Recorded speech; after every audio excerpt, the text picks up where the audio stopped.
And in today's video, as you can tell by the title, I'm writing a book. This is honestly something that is kind of come out of nowhere and kind of shocked me as well. Because throughout school, and I mean, even up until I started writing this, I've always disliked writing. And that might come from the fact that, when you're in school, you're forced to write. You're forced to write essays about stuff you don't care about, stuff like that. But this is something I've been working on for a little bit over a week now. And I'm going to read you guys the first 20 pages of it. And I'm writing a book. It's honestly, I think that's the first time I've ever said this out loud. I'm writing a book. A little backstory on me, telling you what it is, I guess.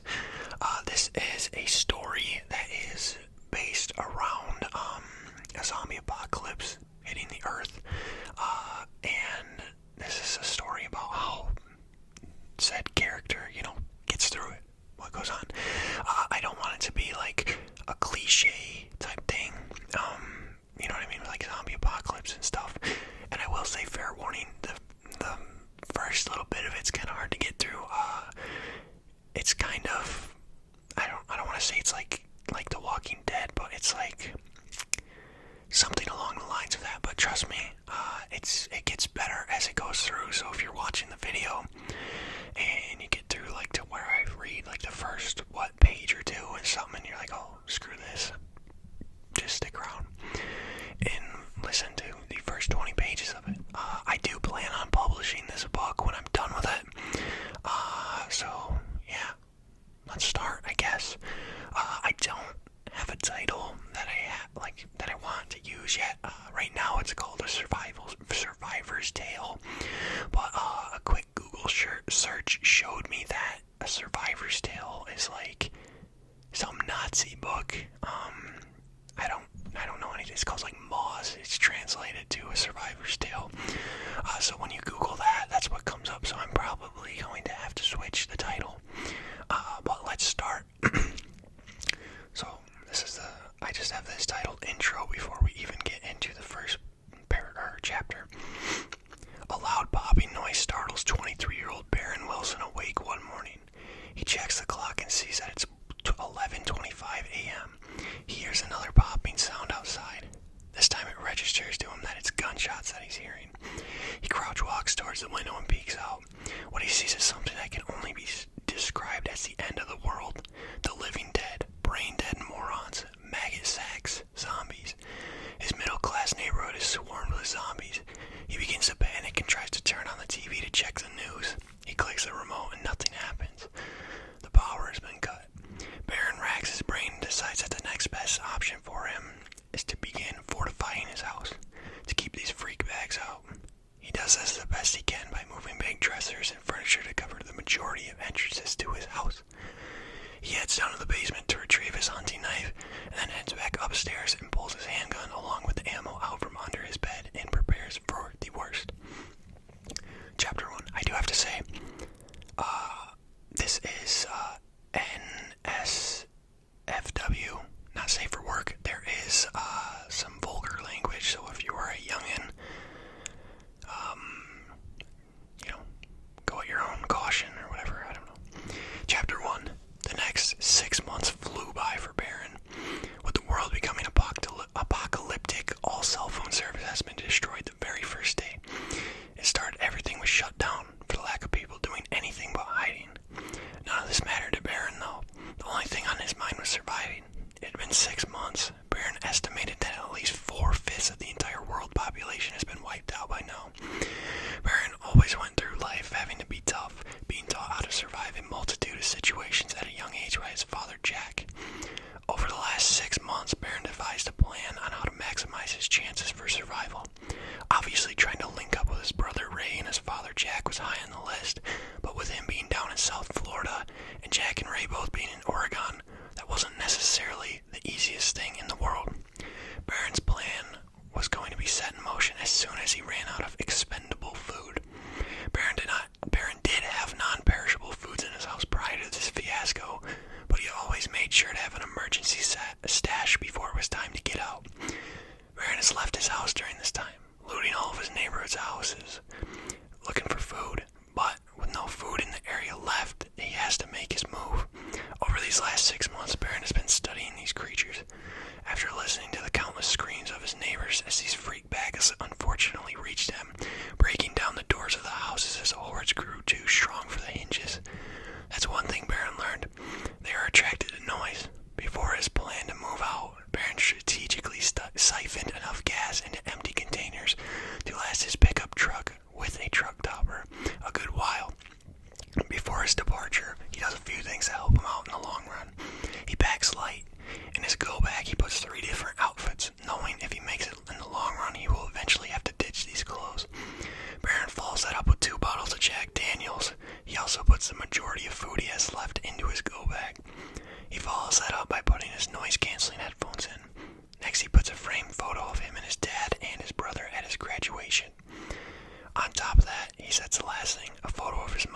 can.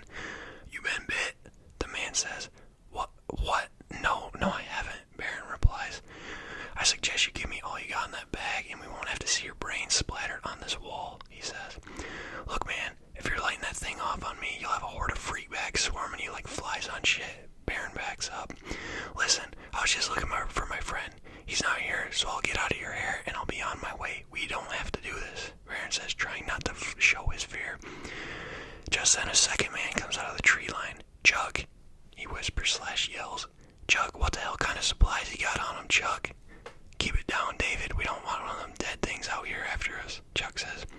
Listen, I'm just looking for my friend Paulie. He used to live here. I'm not here to loot. I'm just looking for my friend. Please don't do this, Baron, please. Chuck, you think he's talking about our Paulie? David whispers. Paulie Thompson, that's who I'm looking for. Do you know him? Baron says. Yeah, we know him. He runs our group about a couple miles west of here, Chuck replies. Oh, thank God he's alive, Baron says, and sighs a sigh of relief. Can you take me there? I promise you Paulie will vouch for me. I'll tell you one thing. If he doesn't, that truck is mine and you'll be worm food. Leave the truck here. We don't want to attract no lame brains to our group, Chuck says. Thank you guys, I appreciate this. Just shut up and walk, Chuck and David both say at the same time. Chapter 3. When the three men arrive back at camp, they are met by an armed guard at the entrance. You guys are posted up at a school, Baron asks. It's alright, Terry, you can let us in. He says Paulie will vouch for him, Chuck says, ignoring Baron. The guards open the gate and Paulie walks out of the school and locks eyes with Baron. There is a motion of shock that runs through Paulie's body. He can't believe it. The two men hug each other immediately. Baron, I can't believe it's you. What, you thought I was just gonna give in and die to these things? Baron replies. No, it's been over 6 months. I guess I just figured the worst. Baron looks down at Paulie's hand.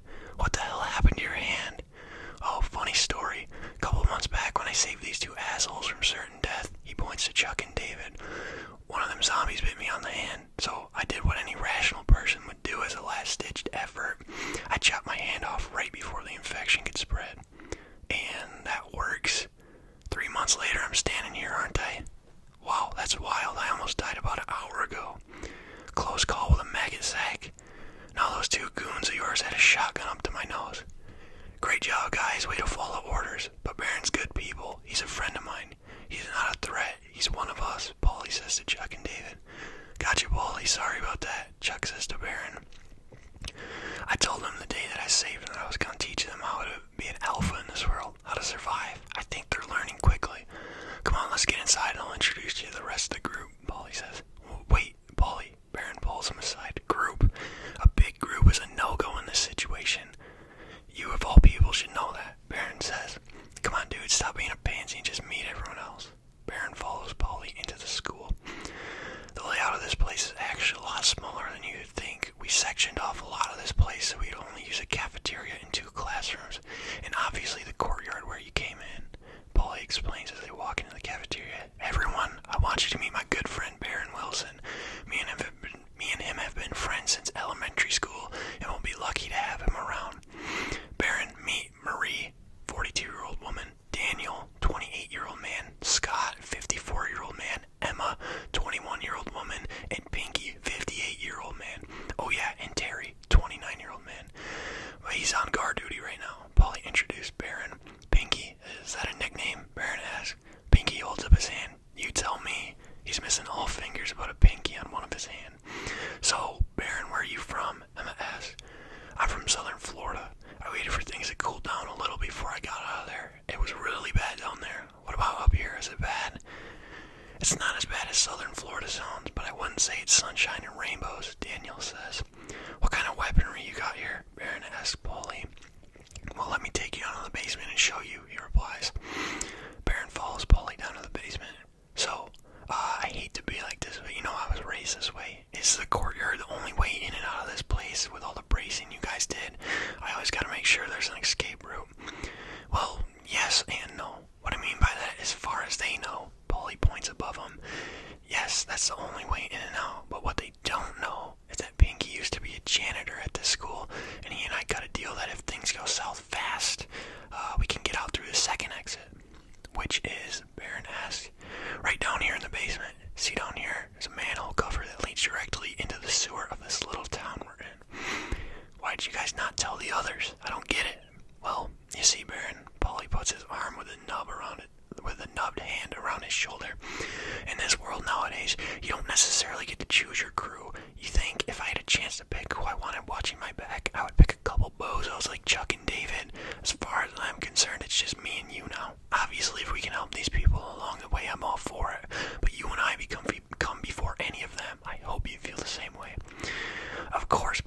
That's what I was trying to say earlier. These things are attracted to noise, and a group equals noise. A group equals argument. 5 people max is the perfect size, in my opinion.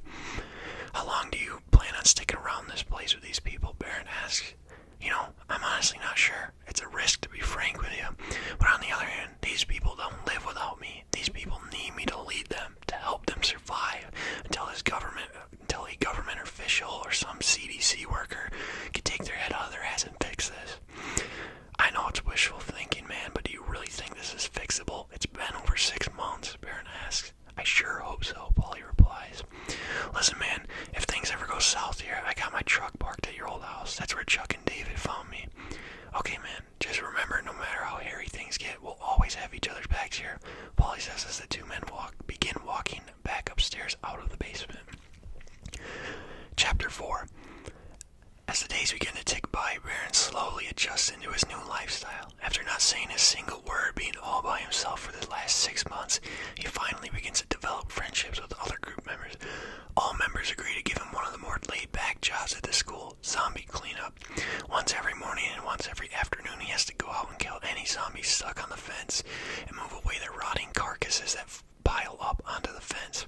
Baron actually enjoyed it because it gave him an entire day of free time to work out the tiny details of his ultimate plan to survive this apocalypse. Baron also used the free time to pick up some other skills from the other members. The job list around the compound went as such: Baron, zombie cleanup, obviously; Polly, weapons training; Daniel, handyman/fixing barricades; Pinky, cleaning up / part-time guard; Marie, full-time guard; Terry, full-time guard; Emma, all things cooking related, deciding what to cook and what will last the longest from that cooking; Scott, gardening / maintaining crops; Chuck, loot and scavenge / hunt game; David, loot and scavenge / hunt game. Baron specifically took a liking to what Scott was doing. Thinking and learning about how to grow crops and how to grow his own crops would be essential. No, not essential, necessary in his ultimate plan of survival. Baron also grew an interest towards Emma and her job, mainly just Emma, but her job as well. Emma being the closest person in age to him at this compound besides Polly, he immediately developed a bond with her. She even offered to cut Baron's long overgrown hair and trim up his beard for him, which he greatly appreciated. The temperatures began to grow colder and colder, however, as the seasons began to change the colors of the leaves on the trees. Baron saw the writing on the wall, as he was almost certain Polly did as well. One day after Baron finished his rounds around the fence, and Polly finished up his weapons training with Daniel, Baron pulled him aside. Hey man, I know we got a good thing going here right now, but we gotta talk. This is important. Our spot, 5 minutes, Baron says and walks away. Baron and Polly's spot is the same spot they had their first important conversation when Baron arrived at the school, down in the basement by the manhole cover. Baron hears the doors of the basement open, and he hears Polly walking down the steps. Listen, man, it's getting cold, and it's only gonna get colder. How are we gonna make it through the winter without being able to grow crops? Baron asks. I know, Polly sighs. This isn't good, dude. I never really thought this far ahead. I think Scott is catching on to what's gonna happen as well. I'm worried he's gonna run away with all the seeds he's got, Baron says nervously. Scott's good people. I couldn't see him doing that, Polly replies. We're gonna have to do something or we're gonna die. There won't be enough food for how many mouths we have to feed here to survive the winter. Well, what do you suggest? Listen, there's this plan I've had, and you're gonna have to hear me out on this. Okay, go, Polly says. There's this place north, so far north that it's out of the U.S., called Clarksville. Clarksville is known to be extremely cold, and when I say extremely, I mean it. Go on, Polly says. Well, from what I've gathered from seeing these things down in Florida, they're just like humans, just extremely decaying and undead. If we get to Clarksville and we can build a shelter to withstand the cold, maybe have a heated greenhouse or something,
he's on board for Clarksville. That would be massive, Barron says.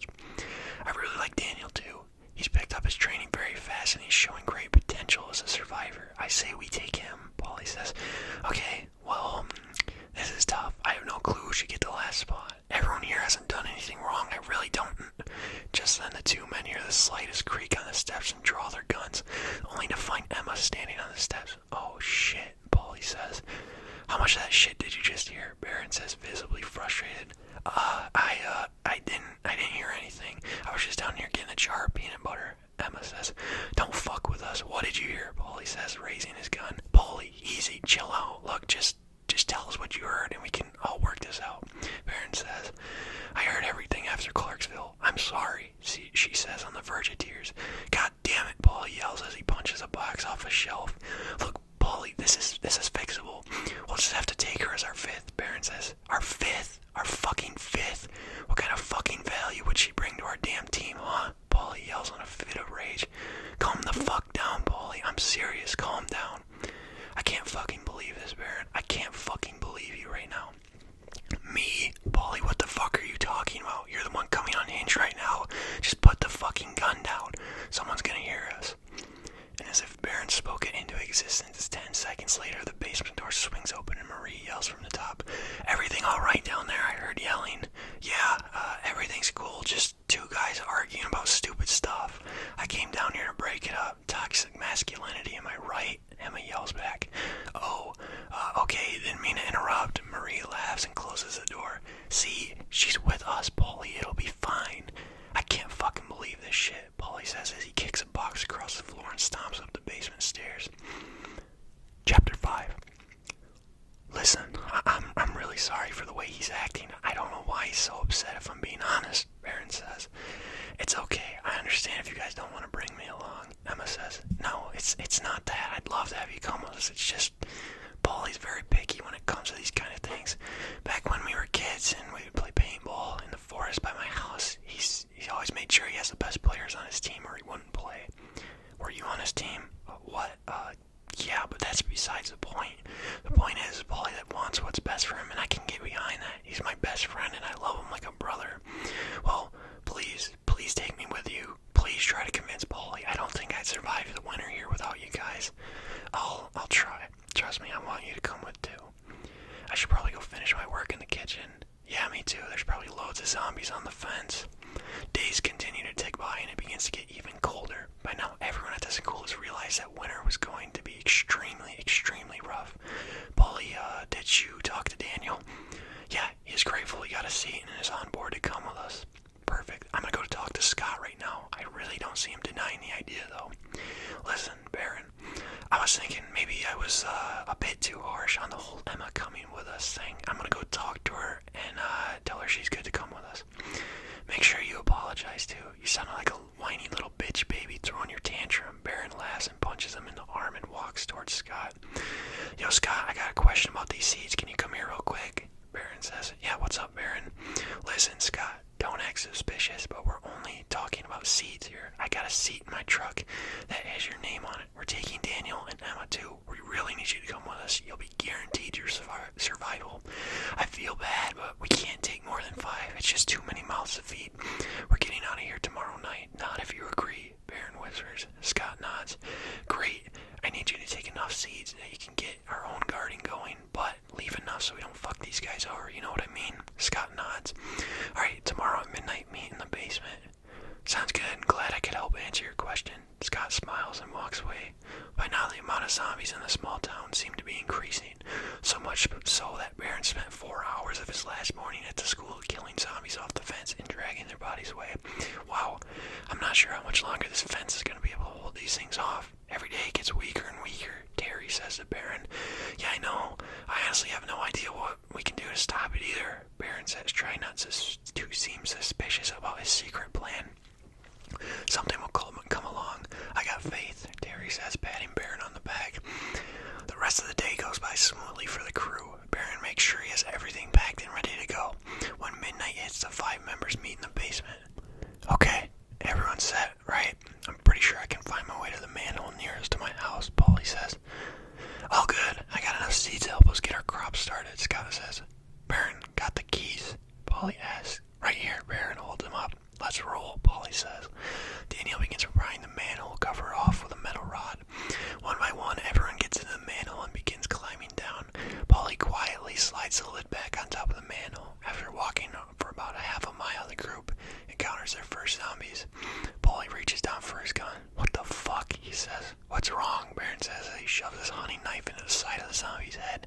My fucking gun's missing. Shit. I must have left it at the training area after I finished with David today. Fuck me. God damn it, Paulie. Are you kidding me? Baron says, frustrated while he slays the last zombie. Look, I need that gun. I'm gonna go back for it, Paulie says. What? Are you crazy? You'll definitely wake the others up if they're not already up from us being down here, Daniel says. Yeah, and we don't know where the fuck we're going down here. You do, Emma says. I'm not leaving this town without that gun. It was my father's, and that's all I have left of him. I'm sorry, but I have to go get it. Paulie, if it did wake the others, Chuck and David know where I left my truck. They're gonna know that's where we're headed, and if they wake up and don't see us, they'll know. We need to get there before they do. It has at least 500 miles worth of gas in the back of it. That truck is now our livelihood, Baron says. I'm sorry, Baron. You of all people should know how important this gun is to me, he replies. Fuck. Okay, I'll go back and you take them to the truck. Just find a way to indicate if you make any turns down here so I can catch up after and not get lost. Baron, you can't. It's not worth it. It's too risky, Scott says. Here, take these. Baron hands Paulie his gun and truck keys. Only shoot if you have to. We have no idea how many of these things are lurking down here. We don't need any unnecessary attention, Baron tells the group. Come on, Baron, don't do this. It's not worth it. Please, Emma begs Baron. Look, just worry about getting to that truck. Don't worry about me. It'll take me 30 minutes max. I'll be fine. I'm a survivor. With a quick turning motion, Baron begins a slight jog back the way he came, and the group continues their dangerous journey through the sewer. Chapter 6. Don't fucking look at me like that. I would do the same for him, and he knows it, Paulie says. I understand your guys' friendship, but this plan could be completely ruined because of a gun, Emma says.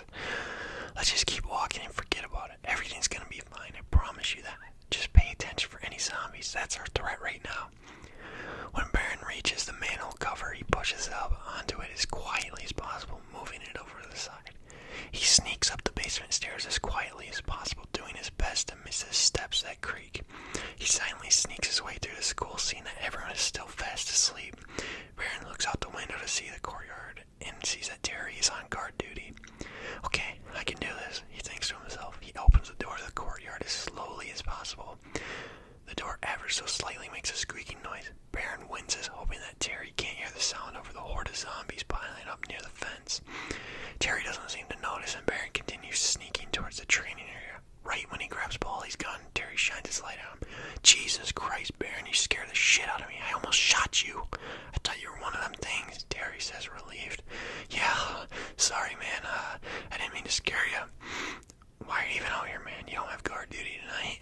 I just couldn't sleep. I just want some fresh air. Damn, you stink, man. When's the last time you cleaned yourself? God damn, it smells like you rolled in shit. You have no idea what I do for a hot shower right now, Terry, Baron laughs. Hey, you cool to stand on guard for a couple minutes? I just want to go grab something to eat. I'm starving. Yeah, go ahead, man. That's fine by me. Thanks, man. About 30 seconds go by and Baron realizes what's about to happen. He runs for the door silently and speeds walks to the basement door slowly, trying not to wake the others.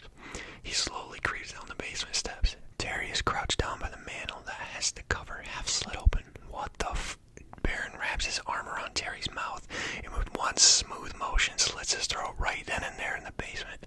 I'm so fucking sorry, Terry. I'm so sorry, Baron says on the verge of tears. This wasn't supposed to happen this way. You're a good guy. I'm so fucking sorry, Baron says with tears running down his cheek as he holds Terry's now lifeless body in his arms.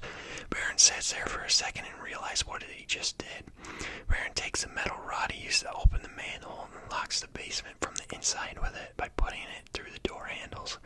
He then runs down the steps knowing he's got limited time before Terry turns into a zombie. He does one last thing before he climbs down to the sewers. He dips his hand in the pool of Terry's blood on the floor and writes a simple message on the wall. I'm so sorry. With that, Baron climbs into the manhole and slides the top back over and begins climbing down into the sewers.